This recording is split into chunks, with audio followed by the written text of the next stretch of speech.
14장은 주님께서 십자가를 지실 때가 점점 가까이 왔을 때에 제자들에게 하신 말씀을 기록하고 있습니다. 예수님께서는 이 14장에서 가신다는 말씀을 반복해서 말씀하셨습니다. 2절, 내가 너희를 위하여 거처를 예비하러 가노니. 또 4절, 내가 어디로 가는지 그 길을 너희가 아느니라. 또 12절에도 이는 내가 아버지께로 감이라 라고 말씀하고 있습니다. 여기서 가신다는 말은 복합적인 의미입니다. 죽음을 통해 그 영이 제자들을 떠나신다는 의미이기도 하고, 부활 이후 승천하셔서 육신적으로도 제자들을 떠나신다는 의미도 됩니다. 어쨌거나 예수님께서 제자들을 떠나신다는 것이 제자들에게는 큰 근심거리였습니다. 그런데 주님은 가시는 것만 말씀하시지 않았습니다. 주님은 또 오신다고도 하셨죠. 3절, 내가 다시 와서 너희를 내게로 영접하여. 18절 말씀, 내가 너희를 고아와 같이 버려두지 아니하고 너희에게로 오리라. 이때의 오심 역시 복합적인 의미입니다. 죽음으로 떠나가셨던 주님께서 부활하셔서 다시 제자들 곁으로 오신다는 의미도 되고, 승천 이후에도 제자들 곁으로 다시 오시겠다는 의미도 되기 때문이죠. 승천하신 주님께서 다시 제자들 곁으로 오시는 방법, 그것이 바로 성령을 통해서였습니다. 육신으로 만났던 주님은 승천하시겠지만 오실 성령님은 영원토록 함께 하신다고 하셨죠. 16절 말씀을 같이 읽어보겠습니다. 내가 아버지께 구하겠으니 그가 또 다른 보혜사를 너희에게 주사 영원토록 너희와 함께 있게 하리니. 마태복음 끝부분을 보아도 예수님은 당신께서 세상 끝날까지 우리와 함께 계시되 항상 함께 계시겠다고 약속해 주셨습니다. 마태복음 제일 마지막 구절이 이렇게 되어 있죠. 볼지어다 내가 세상 끝날까지 너희와 항상 함께 있으리라 하시니라. 부활 후 40일 만에 하늘로 올라가신 주님께서 세상이 끝나는 날까지 우리와 함께 하실 수 있는 방법은 바로 이후에 임하실 성령을 통해서였던 것입니다. 오순절에 약속대로 성령이 임하셨고, 성령은 제자들의 삶을 변화시키셨고, 이후 복음이 땅끝까지 전파되는 일을 가능하게 만드셨습니다. 성령이라고 말하면 왠지 우리와 거리가 멀게 느껴질지도 모르겠습니다. 그런데 그분은 우리와 멀리 있는 분이 아니십니다. 성령은 우리가 예수님을 알고 또 그분을 영접하는 일에 이미 관여하고 계신 분이시기 때문이죠. 고린도에 보내는 편지에서 바울은 이렇게 썼습니다. 그러므로 내가 너희에게 알리노니 하나님의 영으로 말하는 자는 누구든지 예수를 저주할 자라 하지 아니하고 또 성령으로 아니하고는 누구든지 예수를 주시라 할 수 없느니라.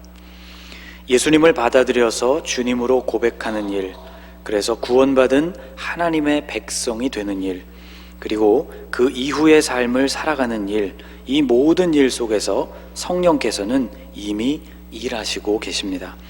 예수를 영접한 이들 안에는 이미 그분의 영이신 성령께서 들어와 계신 것이죠. 그렇다면 성령님은 도대체 누구이실까? 그분은 왜 오셨으며 또 우리 안에 오셔서 어떤 일을 하시려고 하는 것일까? 오늘 본문에서 예수님은 성령을 보혜사라고 부르셨습니다.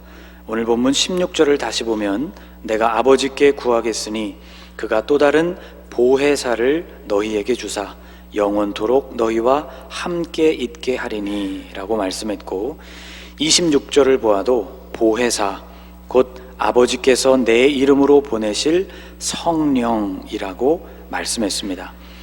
성령의 다른 이름, 곧 성령이 누구이신가를 규정하는 그 이름이 바로 보혜사입니다. 보혜사라는 말이 헬라어 성경에는 파라클레토스라는 말로 기록되어 있죠. 이것은 동사 파라칼레오에서 온 말입니다. 동사 파라칼레오라는 단어는 함께를 뜻하는 전치사 파라라는 말과 부르다라는 뜻의 동사 칼레오가 합쳐진 말입니다. 그러니까 이 단어로부터 직접 그 뜻을 유추해 보자면 성령님은 함께 있도록 부름받은 존재 또는 함께 있으면서 부르는 존재라는 의미가 되는 것이죠. 함께 있는 존재라는 의미가 이미 16절 안에서 풀어져 있습니다. 내가 아버지께 구하겠으니 그가 또 다른 보혜사를 너희에게 주사 영원토록 너희와 함께 있게 하리니. 성령은 영원토록 우리와 함께 계시는 분이십니다. 여러분, 누군가 우리와 함께 한다는 것이 참 큰 힘입니다. 함께하는 그 존재가 굉장한 존재가 아니라 해도 우리는 그로부터 힘과 위로를 얻을 수 있기 때문이죠. 아이를 키우면서 부모인 우리조차 아플 때가 있습니다. 그때 우리의 아이들이 걱정스러운 표정으로 부모에게 다가와서 괜찮냐고 물으면서 그 작은 손으로 우리의 이마를 만질 때 여러분 어떤 느낌이 드셨습니까? 형용하기 힘든 위로와 힘을 얻게 되지 않습니까? 고양이들이 내는 소리 가운데 흔히 골골송이라고 부르는 소리가 있습니다. 입에서 내는 것인지 목에서 내는 것인지 잘 알 수 없는 작고 나지막하게 울리는 그르렁거리는 소리를 말합니다. 기분이 좋을 때도 종종 들을 수 있는 소리이지만 몸이 아픈 고양이가 이런 소리를 낼 때도 있죠. 아직 정확히 밝혀지지는 않았지만 동물학자들은 이 소리에 치유를 돕는 효과가 있다고 이야기합니다.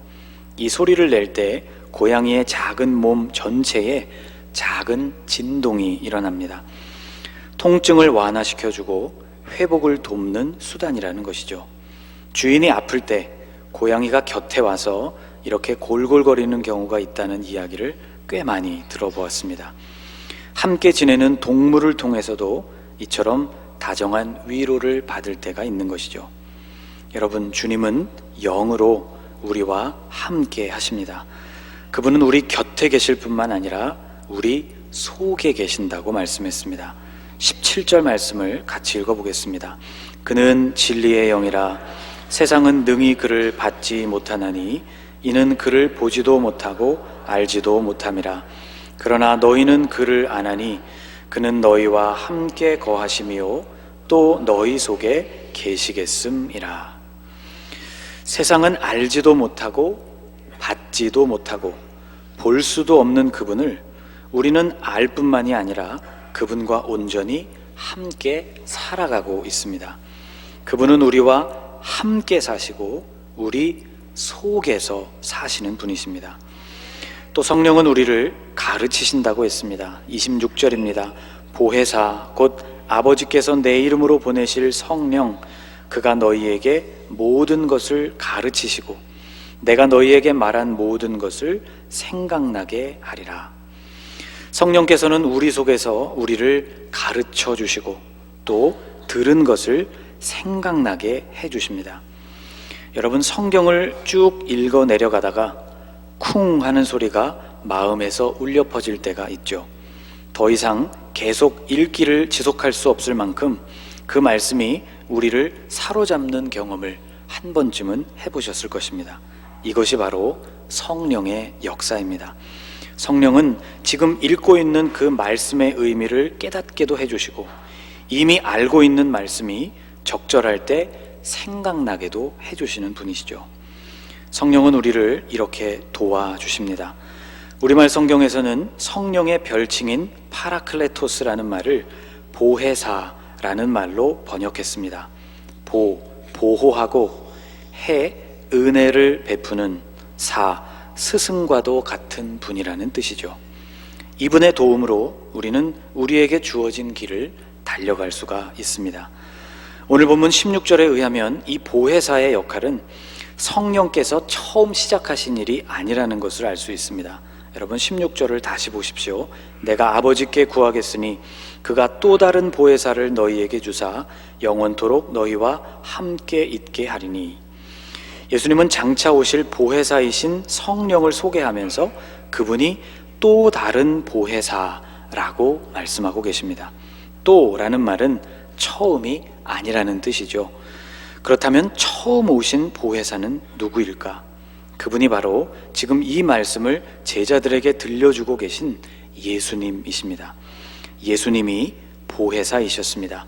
16절 함께 계시고 26절 가르치시며 27절 평안을 주시는 예수님, 그분이 바로 이미 제자들에게 오신 보혜사였던 것이죠.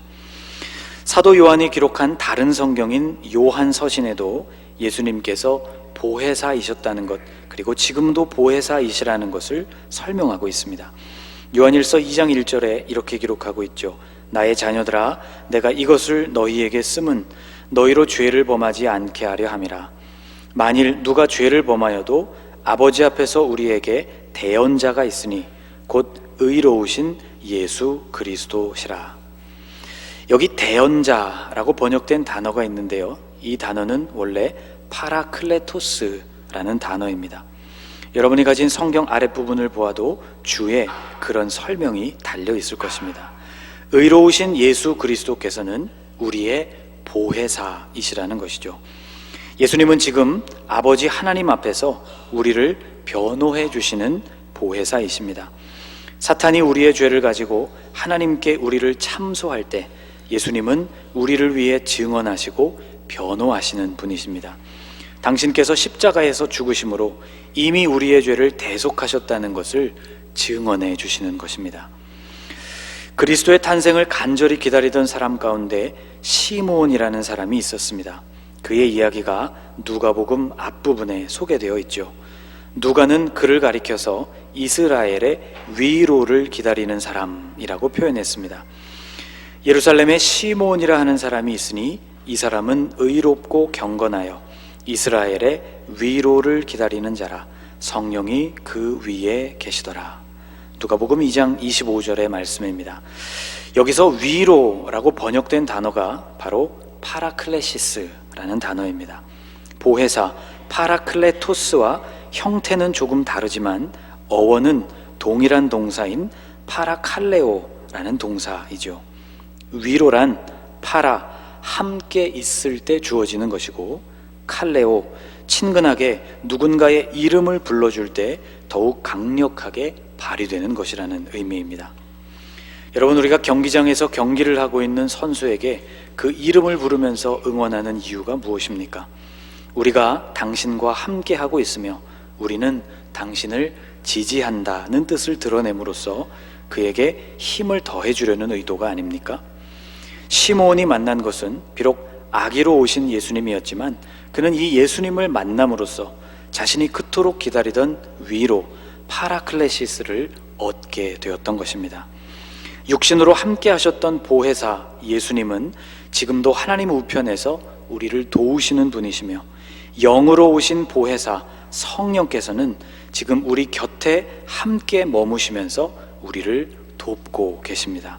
우리 곁에서 우리의 이름을 부르시며 우리를 응원하고 계신 것이죠. 너는 혼자가 아니라고, 너는 고아와 같은 존재가 아니라고, 내가 지금 너의 옆에 있다고 말씀해 주십니다. 이 격려와 응원에 힘입어서 우리는 우리가 달려가야 할 길을 잘 달려갈 수가 있는 것이죠. 계절이 바뀔 때마다 우리 곁으로 날아왔다가 또 떠나는 철새들이 있습니다. 이들은 아주 먼 거리를 날아서 이동하죠. 날개가 있으니 당연히 걸어서 이동하는 것보다야 수월하겠지만 이동하는 그 거리가 상상을 초월할 만큼 긴 거리이니 공중에 머물면서 날갯짓을 하는 일도 결코 쉬운 일은 아닐 것입니다. 철새들이 날아가는 모습을 한 번쯤 보신 적이 있을 텐데요. 들판에 수만 마리의 철새들이 앉아 있어서 우리의 눈에는 다 똑같은 새들로 보이지만 그 안에는 함께 움직이는 그룹 단위가 존재합니다. 하늘을 날아서 이동할 때, 먹이를 먹을 때, 혹은 땅에 내려앉아서 쉴 때 이 하나의 그룹이 행동을 같이 하는 것이죠. 여러분, 그들이 하늘을 나는 모습을 떠올려 보십시오. 직접 보셨거나 매체를 통해서 보셨던 그 모습을 여러분 머릿속에 한번 떠올려 보시기 바랍니다. 아마도 머릿속에 이미지만 떠오르지 않을 것이고 그들이 내는 소리도 여러분 귀에 들릴 것입니다. 이들은 아무 소리 없이 조용히 비행하는 법이 없죠. 그들은 소리를 내면서 납니다. 여러분 궁금하지 않습니까? 날기도 힘든데 왜 힘들게 소리까지 내는 것일까? 여러분, 우리에게는 날개가 없으니 달리는 경우를 생각해 보십시다. 달리면서 계속 말을 한다고 생각해 보십시오. 아마 훨씬 쉽게 지치고 말 것입니다. 과학자들이 이 신기한 현상에 관해서 연구를 했습니다. 하나의 무리가 차가운 하늘을 나르면서 날아가는 모습을 보면 그 형태는 늘 일정하죠. 땅에서 날아오를 때에는 아주 혼란스러운 모습으로 날아오르지만 하늘에 일단 자리를 잡으면 시옷자 형태를 꾸준히 유지하면서 날아가는 모습을 볼 수 있습니다. 한 마리를 선두로 그 양옆으로 쭉 늘어서서 날아가는 이런 모양을 갖추게 된 데에는 이유가 있습니다. 장거리 비행에서 새들을 지치게 만드는 것은 바로 공기의 저항이죠. 종대나 횡대로 날 때보다 이런 시옷자 대형으로 날아가는 것이 공기의 저항을 줄여서 효율적으로 비행할 수 있는 대형이라고 합니다. 왼쪽 앞이나 혹은 오른쪽 앞에서 날고 있는 새의 주변으로 새로운 공기의 흐름이 생기게 되는데 이것이 뒤쪽에 있는 새에게 도움이 된다는 것이죠. 같은 거리를 날아도 체력 소모를 줄일 수 있다는 것입니다. 그렇다면 공기의 저항을 가장 많이 받아서 비행하기에 가장 힘든 위치는 어디일까요? 바로 아무런 기류의 도움도 받지 못하는 선두입니다. 그래서 이 선두 자리는 고정적으로 한 마리의 새가 담당하는 것이 아니라 그 그룹에 속한 새들이 교대로 담당한다고 합니다. 참 지혜롭다는 생각이 들죠. 비행하기도 벅찬데 어째서 소리를 내는가에 대한 비밀이 바로 여기 숨어 있습니다. 새들이 비행하면서 목청껏 소리를 내는 이유는 바로 이 선두에 선 새, 가장 큰 공기 저항을 몸으로 받으면서 무리를 이끌고 있는 동료를 격려하는 소리라고 합니다. 여러분, 거친 세상을 나그네로서 살아가고 있는 우리입니다. 파라, 우리의 곁에서, 칼레오, 우리를 부르고 또 우리를 격려하면서 함께 가고 계신 분이 계시다는 것을 기억하셨으면 좋겠습니다. 밧단 아람을 떠나서 고향으로 돌아가는 야곱에게 하나님은 이렇게 말씀해 주셨습니다. 여호와께서 야곱에게 이르시되 내 조상의 땅 내 족속에게로 돌아가라. 내가 너와 함께 있으리라 하신지라. 밧단 아람에서 물질적으로 큰 성공을 거두었지만 고향으로 돌아가는 일이 야곱에게는 큰 부담이었습니다. 원수지간이 되어버린 그의 형 에서가 그곳에서 자신을 기다리고 있었기 때문이죠. 그러나 하나님은 당신께서 야곱과 함께 하시겠다고 약속하셨습니다. 이 말씀에 힘입어서 야곱은 20년 만에 고향으로의 여정을 출발할 수 있었습니다. 이스라엘 백성들을 이끌고 약속의 땅으로 들어가야 하는 여호수아에게도 하나님은 이렇게 말씀하셨습니다. 너는 이스라엘 자손들을 인도하여 내가 그들에게 맹세한 땅으로 들어가게 하리니 강하고 담대하라. 내가 너와 함께 하리라. 너무나 무거운 책임이 여호수아에게 주어졌습니다. 40년이나 늦추어진 약속의 땅으로의 여정이 이제 자신에게 맡겨졌기 때문이죠. 백성들은 아직도 믿음이 부족했고 약속의 땅에는 이미 강한 족속들이 자리를 잡고 있었습니다. 그는 약해지기 쉬웠고 두려워지기 쉬웠죠. 그러나 하나님은 강하라고 말씀하셨고 담대하라고 말씀하셨습니다. 이유는 명료했습니다. 하나님께서 그와 함께 하시기 때문이었습니다. 고린도에서 전도하던 바울에게도 하나님은 이렇게 말씀해 주셨죠. 내가 너와 함께 있음에 어떤 사람도 너를 대적하여 해롭게 할 자가 없을 것이니. 두 번째 전도 여행 중이던 바울은 당초의 계획과는 달리 마게도냐와 아가야 지역에서 복음을 전하게 되면서 숱한 박해와 어려움에 부딪히게 되었습니다.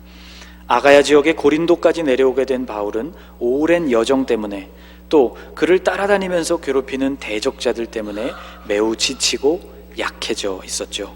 하나님은 이런 바울에게 밤의 환상 가운데 나타나셔서 이 말씀을 전해주셨습니다. 바울에게 위로를 주었던 그 말씀은 바로 내가 너와 함께 있다는 말씀이었습니다. 이 격려의 말씀에 힘입어서 바울은 계속 앞으로 나아갈 수가 있었습니다.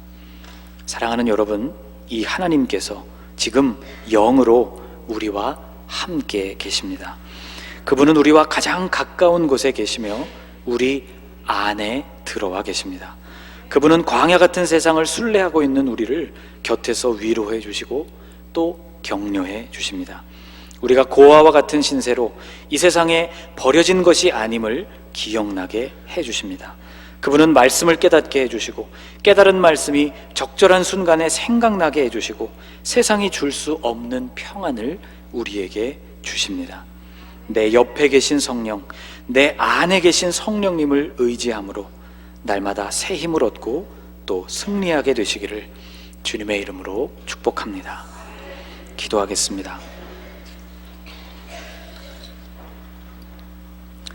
성령님, 당신께서 우리와 함께 계시며 우리 안에 계심에도 불구하고 우리가 당신을 별로 생각하지 못하였고 의지하지 못하였습니다. 당신이 우리 곁에서 우리를 부르실 때 그 음성을 듣게 하여 주시고 우리를 인도하실 때 그 인도하심을 따르게 하옵소서. 말씀을 읽을 때 우리에게 하늘의 비밀을 열어 깨닫게 하옵소서. 주님의 뜻을 행하다가 지쳐 쓰러질 때에도 우리 곁에 또 우리 안에 당신이 함께 계심을 알려주옵소서. 세상의 유혹이 우리의 마음을 어지럽히고 이미 그 여러 유혹에 넘어가 우리의 삶이 죄로 더럽혀진 때에도 우리 안에서 탄식하시는 당신의 음성을 듣게 하심으로 그 길에서 돌이키게 하옵소서. 성령님, 당신의 도움이 없이는 한 걸음도 앞으로 나아갈 수 없음을 고백합니다. 우리의 곁에 계시며 우리 안에 계신 당신을 의지하여 믿음의 걸음을 매일 새롭게 딛게 하옵소서. 예수님의 이름으로 기도하옵나이다. 아멘.